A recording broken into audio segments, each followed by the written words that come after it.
सोबोदेरो में फूड खाते पारां कणक ज़ख़ीरो कंदड़ वापारियुनि जे मथां छापा, केतिराई गोदाम सील कया विया आहिनि ऐं तक़रीबन 1 लख बोरियूं सरकारी तहवील में वरतियूं वयूं आहिनि।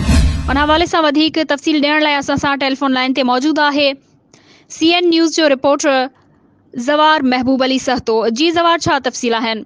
जी बिल्कुल ज़ारा, सोबोदरो में फूड खाते पारां कणक ज़ख़ीरो कंदड़ वापारनि जे मथां छापा हया विया आहिनि, जिन में केतिरा ई गोदाम सील किया विया आहिनि ऐं तक़रीबन 1 लख बोरियूं जेके आहिनि उहे सरकारी तहवील में वरतियूं वयूं आहिनि। उन हवाले सां सोबोदरो में खुराक खाते जे डायरेक्टर सैयद इमदाद अली शाह ऐं संदसि टीम, जंहिंमें Abdul Majeed Bambro, store as imported officer Sukkur ऐं DFC खैरपुर अरफान जोखियो पारां वापारनि, जंहिंमें मुख्तार गाड़ी, अब्दुल वहीद शेख, अब्दुल रज़ाक शेख, अब्दुल मजीद शेख, नेमतुल्ला शेख समेत केतिरनि ई गोदामनि ते छापा हया ऐं कणक जा भरियल गोदाम पिणु सील किया।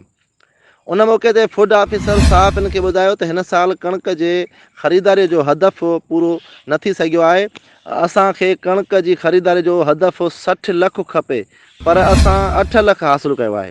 हिननि वधीक चयो त ग़रीब पुरियतनि जे रोटीअ जो मसइलो आहे। जेकॾहिं वापारनि पाण मुरादो गॾु कयल कणक ॾींदा त उन ख़िलाफ़ु का बि कार्रवाई न कंदासीं। ॿी सूरत में सख़्तु क़ानूनी कार्रवाई कई वेंदी।